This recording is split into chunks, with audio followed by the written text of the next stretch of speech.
Mwezi mmoja tangu shughuli za timbo za Tezo kaunti ya Kilifi kufungwa, hali imeonekana kuwa mbaya zaidi kwa wafanyikazi wa timbo hizo.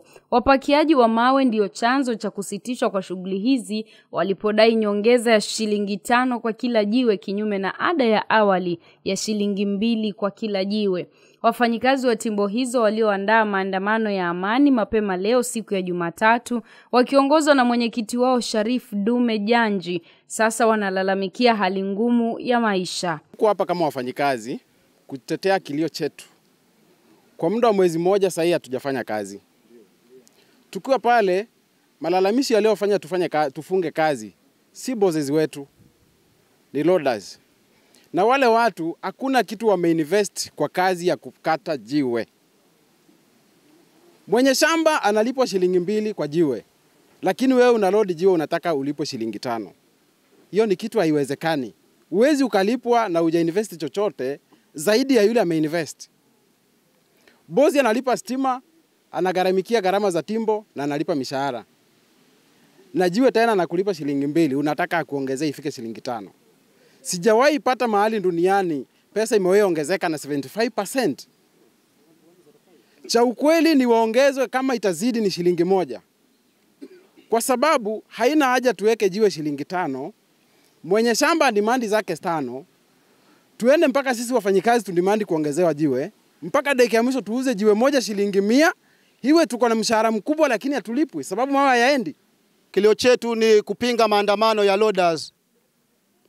Maloda walianza mgomo wao tarehe 1 mwezi wa 6 na kufikia sasa bado hakujapata suluhisho. Wamesema licha ya mkutano kuandaliwa, mkutano ambao uliwaleta pamoja maafisa tawala, idara ya usalama, wawekezaji na wapakiaji hao wa mawe timboni, mwafaka haujapatikana. Wakiwalaumu wapakiaji kwa kukiuka maagizo waliopewa kwenye mkutano huo. Tunaambia serikali ambaye ni kiongozi wetu Kilifi County, tunaanza na governor asikie kuhusu loader. La kwanza, loader halipi ushuru, loader hana kitu anachangia katika serikali, loader lile jiwe litakapotoka pale haja husika hata kulishika kutoka kwa mtaru, ni afike tu achukue jiwe apakie. Kwani sisi tunashindwa kupakia mawe? Lakini sababu tumesema tugawanye riski, kila mmoja apate riski. Lakini hao wenzetu nimeona wanatupanda kichwa. Lakini sisi nasi tumesema hatutakubali. Kwa hivyo County Commissioner, nataka uangalie usalama wa timboni. Ningeliomba serikali ichukulie jukumu hili kwa namna kuu kwa sababu sisi ni wafanyikazi. Maloda si wafanyikazi wa kampuni.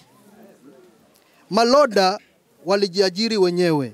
Katika payroll zetu sisi ni wafanyikazi walio tuko nao, si maloda. Kama mimi manager, sina payroll na mtu aitwaye loda. Wafanyikazi hao sasa wameapa kuendeleza shughuli zao kama kawaida kuanzia kesho siku ya Jumanne, licha mvutano huo kuendelea kutokota, wakiitaka serikali ya kaunti kuingilia kati. Sasa kesho tutaenda kazi na tutapakia wenyewe. Wakina baba, wakina mama, sisi tutapakia. Kesho tunarudi ground na kazi ikaendelee. Nikiripotia Coco FM kutoka eneo la Tezo Ngerenya, kaunti ya Kilifi, mimi ni Elizabeth Mwende. Coco FM, ladha ya Pwani.